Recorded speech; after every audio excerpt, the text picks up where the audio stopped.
اللهم صل على سيدنا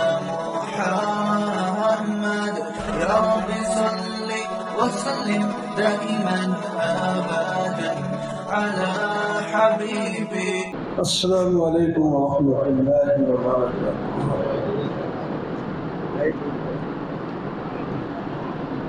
بسم اللہ الرحمن الرحیم۔ ٹائم تو ہو گیا، آج آپ خوشیوں میں ہیں، عید منا رہے ہیں، اس واسطے مسجد میں رکنا مشکل ہونا ہو گیا ہے تو اس واسطے میں آپ کو مبارکباد دیتا ہوں۔ آپ نے جو رمضان مبارک میں روزے رکھے ہیں، تراویح پڑھی ہے، صدقات خیرات دیے ہیں، اس کے بارے میں اللہ تعالیٰ ارشاد فرماتے ہیں ما عندکم ینفد وما عند اللہ باق۔ جو تمہارے پاس ہے وہ ختم ہو جائے گا، اور جو تم نے اللہ کے ہاں پہنچا دیا وہ باقی رہے گا، وہ ظاہر نہیں ہو سکتا۔ تو آپ نے جو روزے اور جو بھی نیکیاں کی ہیں اللہ کے بینک میں جمع کرا دیا، یہ بڑھتی رہے گی انشاءاللہ، اور مرنے کے بعد اس کا ثواب ہے، دنیا میں بھی ملے گا، آخرت میں بھی ملے گا۔ ثواب صرف آخرت میں نہیں ہوتا، دنیا میں بھی ہوتا ہے،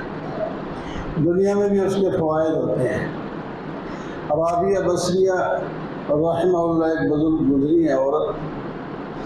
ان کے یہاں مہمان آ گئے اور گھر میں صرف 2 روٹیاں ہیں، مہمان زیادہ ہیں، تو وہ 2 روٹیاں بجائے مہمانوں کے دینے کے انہوں نے کہیں اور صدقہ کر دیا اور مانگنے والے کو دے دی۔ وہ مہمان حیران ہوئے کہ چلو 2 روٹیاں تو تھیں، کچھ تو گزارا اس سے ہو جاتا، وہ بھی انہوں نے صدقہ ہی کر دیا۔ تو اس کا نتیجہ کیا ہوا؟ کچھ دیر کے بعد ایک آدمی آیا جس کے پاس 18 روٹیاں تھیں، وہ ہدیہ لے کر کے آ گیا۔ انہوں نے جب گنی تو انہوں نے کہا یہ میری نہیں ہے، میں نے 2 روٹیاں اللہ کے نام پر دی تھی، تو 1 پر 10 گنا ملتا ہے ثواب، اس لحاظ سے یہ 20 ہونی چاہیے تھی، یہ 18 ہے، کسی اور کی ہے، میری نہیں ہے، لے جاؤ۔ اس لانے والے نے اعتراف کیا جس سے بھیجا اس نے 20 روٹیاں بھیجی تھی، 2 میں نے خود نکالی، ڈنڈی ماری ہے درمیان۔ یہ دنیا میں من جاء بالحسنۃ فلہ عشر امثالہا، جو نیکی کرتا ہے اس کو دنیا میں کم از کم 10 گنا زیادہ ملتا ہے، 10 گنا کم از کم، اس سے زیادہ۔ واللہ یضاعف لمن یشاء،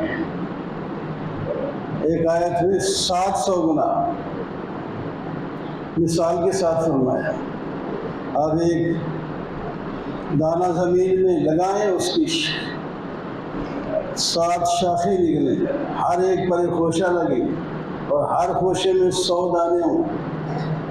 تو کتنے ہو جائیں گے؟ 700 ہو جائیں گے۔ پھر اس کے ساتھ فرمایا واللہ یضاعف لمن یشاء، یہ تو 700 ہیں، اگر اللہ تعالیٰ چاہے تو پھر اس کو دگنا بھی کر دے تو 1400، اور واللہ یرزق من یشاء بغیر حساب، یہ گنتی تو تمہیں خوش کرنے کے لیے، ہم تو بغیر حساب کے دیتے ہیں، اس خدا کو ہم مانتے ہیں، اس کے ہم بندے ہیں۔ تو اس واسطے ہم سے جو ہوا، جو اچھا ہوا اس پر شکر کریں۔ شکر ایک دین کا حکم ہے، شریعت کا حکم ہے، اس سے اللہ تعالیٰ راضی ہوتے ہیں اور مال بھی بڑھ جاتا ہے۔ اللہ کا شکر ادا کریں۔ توبہ کا دروازہ اب تک کھلا ہوا ہے اور کھلا رہے گا۔ جب تک کہ مشرق کی طرف سے سورج طلوع ہو کے نہیں آتا، یہ ایک جانور سامنے نہیں آتا، دجال آئے گا سب، یہ ہے ہر ایک کے لیے توبہ کا دروازہ بند کرنے کا، اور ایک ہے الگ الگ بندوں کے توبہ کا دروازہ بند ہونے کا وقت، وہ یہ ہے کہ جب اس کو آخرت کی چیزیں نظر آنے لگی اب توبہ کا دروازہ بند ہو، جیسا کہ فرعون ڈبکیاں کھا رہا تھا نا موسیٰ علیہ السلام کو پکڑنے کے لیے، اور ان کی قوم کو اپنی فوج لے کر گیا نا، تو راستے بنے ہوئے تھے، موسیٰ علیہ السلام اپنی قوم کو لے کر پار ہو گئے، اور فرعون نے کہا حاضر نار تجری من تحتی، یہ نہر، یہ سمندر، یہ دریا تو میرے حکم بھی چلتے ہیں، میرے لیے انہوں نے راستہ بنایا ہے، چلو تم بھی داخل ہو جاؤ۔ جب سارے داخل ہو گئے بما فرعون کے، اللہ نے حکم دے دیا دریا کو، وہ مل گیا، راستے ختم ہو گئے اور سب ڈوب گئے، اور فرعون جو ہے اوپر ابھرا، دماغ ٹھیک ہو گیا اس کا، کہنے لگا آمنت برب ہارون و موسیٰ، میں موسیٰ علیہ السلام اور ہارون علیہ السلام کے رب کے ساتھ جس کی طرف وہ دعوت دیتے ہیں اس طرح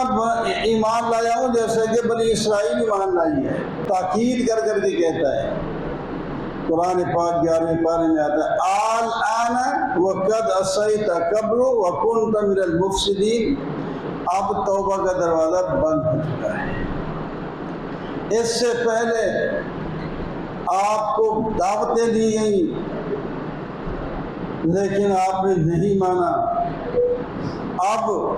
تیرا آمنت بربک کا کوئی فرق نہیں، اس واسطے کہ تو نے آخرت کی چیزیں دیکھ کر پھر ایمان لایا، اب تیرے ایمان کی کوئی وقت نہیں ہمارے یہاں، ہاں تیرے بدن کو ہم دریا سے باقی تو ادھر ہی ہڑپ ہو جائیں گے، اور ان کو جانور، یعنی دریا میں بہت جانور ہوتے ہیں، خشکی سے بھی زیادہ ہے، دریا ہے ہی بڑا، سمندر بڑے ہوتے کھا جائیں گے اس کو، ایک دوسرے کو کھاتے بھی رہتے ہیں، وہاں مچھلیوں کو بھی آتے رہتے ہیں، تو تمہیں بھی ان سب کو کھا جائیں گے، لیکن فرعون کو دریا نے باہر پھینک دیا، فرمایا اس واسطے کہ تو آنے والے لوگوں کے لیے عبرت بن جا کہ یہ وہ ہے جو اپنے آپ کو رب الاعلیٰ کہلاتا تھا، آج اس کو بھی موت نے دبوچ لیا ہے۔ تو پتہ چلا کہ یہ مخلوق میں سے کوئی رب نہیں ہو سکتا، سب مخلوق ہیں۔ وقتی طور پر اندھا ہو جاتا ہے آدمی، اور ہم جمع دیگر نیس کا نعرہ لگاتا ہے کہ ہم جیسا کوئی نہیں، جب پکڑ میں آ جاتا ہے تو پھر سمجھ آ جاتی ہے کہ میں کہاں تھا اور اب کہاں ہوں۔ اب جب پکڑا گیا تو پھر اللہ تعالیٰ کی طرف کذالک اخذ ربک اذا اخذ القری، چند بستیوں کا نام لیا کہ ہم نے ان کو ہلاک کیا ہے، تو اسی طرح ہم پکڑتے ہیں جب پکڑتے ہیں، ان اخذ علیم شدید، اللہ تعالیٰ کی پکڑ سخت ہے۔ اور توبہ کرنے والے کے لیے وہ جب اخلاص کے ساتھ توبہ کا دروازہ بند ہونے سے پہلے توبہ کرتا ہے تو اللہ تعالیٰ بعض دفعہ بہت سے گناہ گاروں کے بارے میں آتا ہے جس کو لوگ اپنے گھر میں نہیں آنے، اتنے ذلیل خلیق ہوتے، لیکن اللہ تعالیٰ کے ہاں انہوں نے ایسے توبہ کی کہ اللہ تعالیٰ نے ان کے جنازے کو مثالی جنازہ قرار دے دیا، اتنے لوگ اس کے جنازے میں آئے۔ تو ایسا ہوتا ہے، اللہ سے تعلق جوڑے رکھیں، اللہ سے ہمارا تعلق کبھی نہ ٹوٹے، ہم جوڑیں۔ اللہ کا تعلق تو ہمارے ساتھ ہر وقت ہے، اللہ تعالیٰ اپنا تعلق توڑ دے تو ہم ایک لمحہ بھی نہیں رہ سکتے، ایک لمحہ بھی دنیا میں نہیں رہ سکتے، ختم۔ اللہ کا تعلق کافر مشرک کے ساتھ بھی ہے، منافق کے ساتھ بھی ہے، ایماندار کے ساتھ بھی، ولی کے ساتھ، جانوروں کے ساتھ بھی ہے، سب کے ساتھ ہے۔ تب یہ ساری چیزیں جی رہی ہیں اور ان کو خوراک بھی مل رہی ہے، ان کی ضروریات بھی پوری ہو رہی ہے۔ لیکن ہمیں چاہیے ہم اپنا تعلق اللہ سے جوڑیں۔ اگر جڑ گئے تو ہم دنیا میں بھی کامیاب ہوں گے اور آخرت میں بھی کامیاب ہوں گے۔ تو ہمارے اندر جو کوتاہیاں ہوتی ہیں، ہوئی ہیں رمضان میں بھی، تو اس کی اللہ تعالیٰ سے اب بھی ہم معافی مانگیں اور جو نیکیاں ہوئی ہیں ان کا شکر ادا کریں اور اللہ تعالیٰ کے ساتھ اپنا تعلق جوڑیں، تاکہ